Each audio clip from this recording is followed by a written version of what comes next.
खाली कढ़ाई में बुहार भाजी को थोड़ा सा भून लेना है। उसके बाद उसके ऊपर हम डाल देंगे प्याज और चना दाल, उसे भी थोड़ा सा भून लेंगे पानी छोड़ने तक। उसके बाद हम यहाँ पर डाल देंगे टमाटर। टमाटर को भी हम पानी छोड़ने तक भून लेंगे और इस तरह से ये पक गया है। अब इन सबको निकाल लेंगे। यहाँ पर हमने ऑयल का इस्तेमाल बिल्कुल भी नहीं किया है। अब इसके बाद हम यहाँ पर ऑयल से इसे बघार देंगे। तो इसके लिए हमने लिया है मिर्ची और यहाँ पर लहसुन, इससे उसको बघार देंगे और उसके बाद जो हमने फ्राई किया था वो यहाँ पर हम डाल देंगे।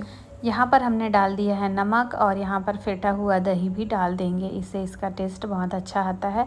अब भाजी को थोड़ा टेस्ट कर लीजिए, ये दांतों में जीभ में चिपकना नहीं चाहिए, तो ये परफेक्ट है।